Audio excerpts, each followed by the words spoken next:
बिस्मिल्लाहिर्रहमानिर्रहीम। अस्सलाम वालेकुम। कैसे हैं जी आप लोग?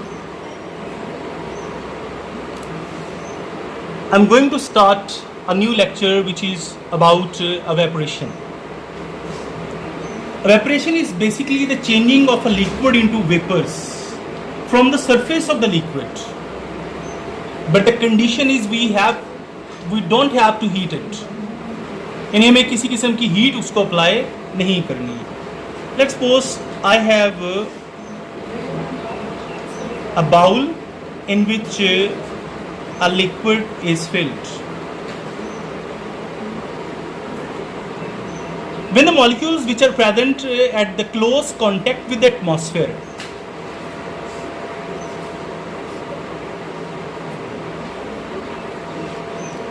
get heat from the atmosphere, its thermal kinetic energy increases, and the molecules whose thermal kinetic energy is greater as compared to the molecule present close to the bottom leave the surface. यानी जब ये molecule escape कर जाता है अपनी surface को, तो पीछे जितने भी मॉलिक्यूल्स बचते हैं उनकी एवरेज काइनेटिक एनर्जी लो हो जाती है। जितने मॉलिक्यूल्स आपको इस सिस्टम से निकलते हुए नज़र आएंगे उतनी बाकी मॉलिक्यूल्स की एनर्जी क्या होती जाएगी? कम होती जाएगी। So this loss of water vapours और the vapours of the liquid from the surface of the liquid is called evaporation. अच्छा, नेक्स्ट हम आते हैं कि क्या evaporation सारे टेम्परेचर्स पे होती है या इसको कोई ख़ास टेम्परेचर चाहिए? जो evaporation है ना, it occurs at all temperatures. यानी आप अगर कमरे के अंदर किसी चीज़ को रख देते हैं, किसी लिक्विड को, वो evaporate होगा लेकिन उसका रेट ऑफ evaporation थोड़ा सा स्लो हो जाएगा। आप बाहर रख देते हैं, बाहर धूप होती है, टेम्परेचर ज़्यादा है, तो उसका रेट ऑफ एवेपोरेशन थोड़ा सा ज़्यादा हो जाएगा, लेकिन एवेपोरेशन सारे टेम्परेचर्स पे होगी। ओके, अब थोड़ा सा मैं डिस्कस करना चाहूँगा कि what is the difference between evaporation and boiling.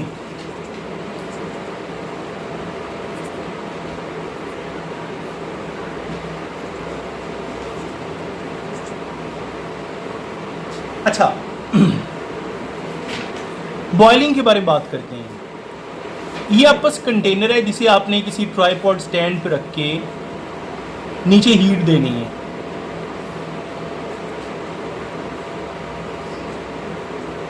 इसके अंदर आपने समझ लें पानी भरा हुआ है। जब आप इसे हीट करेंगे तो हीट इस मॉलिक्यूल की, यानी जितने भी मॉलिक्यूल बेस पे मौजूद होंगे उनकी काइनेटिक एनर्जी बढ़ा देगी और वो मॉलिक्यूल मूव करना शुरू हो जाएंगे ऊपर वाली तरफ, और ऊपर से ठंडे मॉलिक्यूल नीचे आना शुरू हो जाएंगे। पहले ये जो मूवमेंट होगी इसे कहते हैं कन्वेक्शन, कि जो मॉलिक्यूल हीट हो गए उनकी डेंसिटी लो हो जाएगी, वो टूट जाएंगे, उनकी जगह लेने के लिए ऊपर से ठंडे ज़्यादा डेंस मॉलिक्यूल आ जाएंगे नीचे। ये सिस्टम आहिस्ता सा कन्वेक्शन फास्ट होती जाएगी। बिल आखिर एक ख़ास पॉइंट पे वो जो लिक्विड्स है वो बबल्स बनना शुरू हो जाएंगे। बबल्स एक्चुअली क्या होते हैं? यानी बबल है ना, बबल ने वाटर वेपर को अपने अंदर ट्रैप किया होता है। ये ट्रैप हो गए, जब ये मूव करते करते सरफेस पे आते हैं तो वो यहाँ से फट जाते हैं, जिससे जो वेपर्स हैं वो ऊपर चले जाते हैं। तो जितने मॉलिक्यूल्स वेपराइज, यानी जो बबल्स बनेंगे अपने अंदर ट्रैप करके मॉलिक्यूल्स को वो ऊपर लेते जाएंगे, इस तरह वो जो मॉलिक्यूल्स हैं वाटर के, उनकी वैल्यू में कमी आती जाएगी। और नीचे आप कांस्टेंट हीट अगर उसे दे रहे हैं तो आपके बहुत जल्द ये पानी सूख जाएगा। उसकी रीज़न क्या होगी? तो बुलबुलों की सूरत में वाटर वेपर ट्रैप करके ज़्यादा ऊपर जा रहे होंगे, जिससे जो नीचे वाले मैस में क्या आ जाएगी? कमी। अब ये जो बबल बनने का जो निज़ाम है आपको ख़ास टेम्परेचर पे नज़र आएगा, and that will be the boiling point. उसे हम क्या नाम देंगे? Boiling point. The temperature at which the vapor pressure of the liquid becomes equal to the atmospheric pressure is called the boiling point. उसे हम क्या नाम देते हैं? boiling point. अगर हम पानी ले रहे हैं तो पानी के केस में 100 डिग्री सेल्सियस होगा। अच्छा, यहाँ मैंने बात की कि एवेपोरेशन सारे टेम्परेचर्स पे होती है, लेकिन यहाँ मैंने जो बॉइलिंग के बारे में बात की उसके लिए मैंने ख़ास टेम्परेचर एडजस्ट कर दिया और वो है बॉइलिंग पॉइंट, और इसको क्या बोलते हैं पानी के मामले में 100 degree Celsius. So boiling occurs at specific temperature, evaporation occurs at all temperatures. Okay, अच्छा आगे हम कुछ एवेपोरेशन की प्रॉपर्टीज़ को डिस्कस करते हैं। अच्छा, सबसे पहले हम बात करते हैं प्रेस्पायरेशन, यानी जो हमें पसीना आता है वो क्या होता है कि ये हमारी स्किन को अगर गर्मी लगती है तो ऊपर स्वेट की लेयर आ जाती है। जब इस लेयर को हवा लगती है तो वो जो पानी के मॉलिक्यूल ऊपर जमे होते हैं वो हवा उसको ऊपर से उड़ा के साइड पे ले जाती है। ओके, तो evaporation produces cooling effect, evaporation produces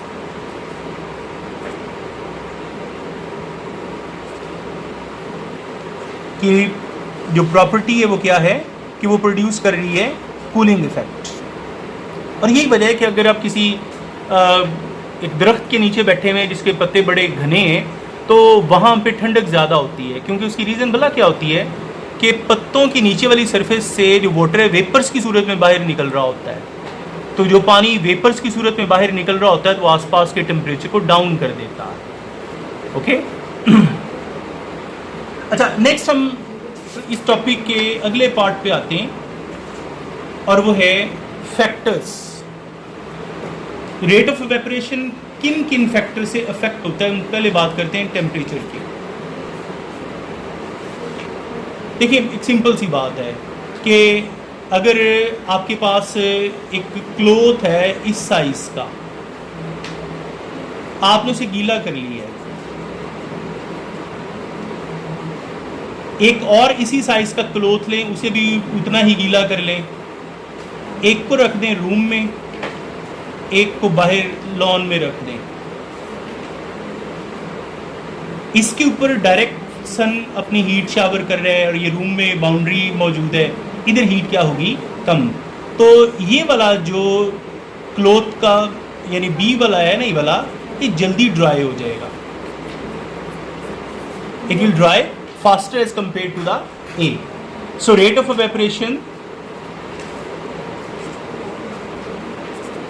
is directly proportional to increase in the temperature.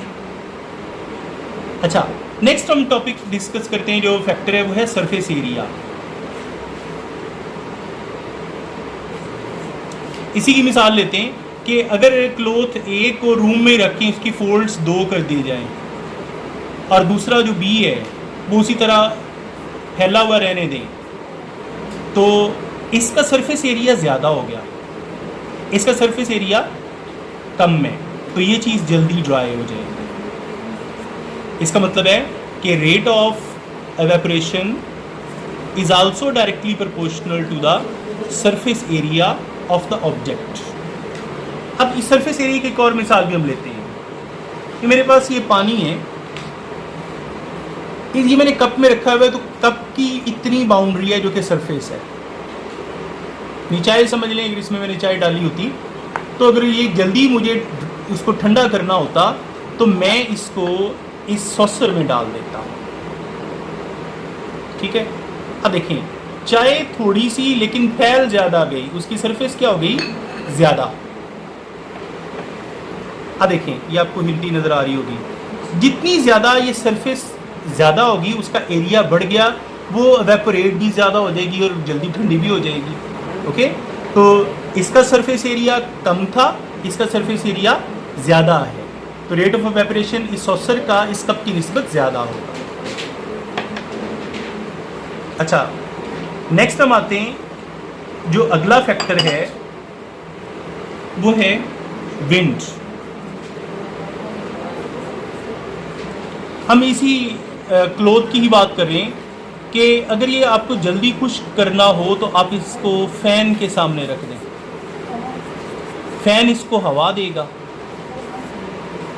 तो जितनी तेज़ हवा इसको मिलेगी उतने वेपर्स जो है वो आगे चलते जाएंगे और वो वहाँ आसपास जमा होकर ठंडक पैदा नहीं करेंगे, वेपर्स आगे निकलते जाएंगे जिससे ये जल्दी ड्राई हो जाए। और वैसे भी कपड़े के अंदर सुराख होते हैं वो हवा सुराखों में से गुजर के वेपर्स को अपने साथ आगे ले जाएगी। तो rate of evaporation is also directly proportional to the speed of wind. Okay बेटा, नेक्स्ट लास्ट पार्ट आ गया इसका, नेचर ऑफ द लिक्विड।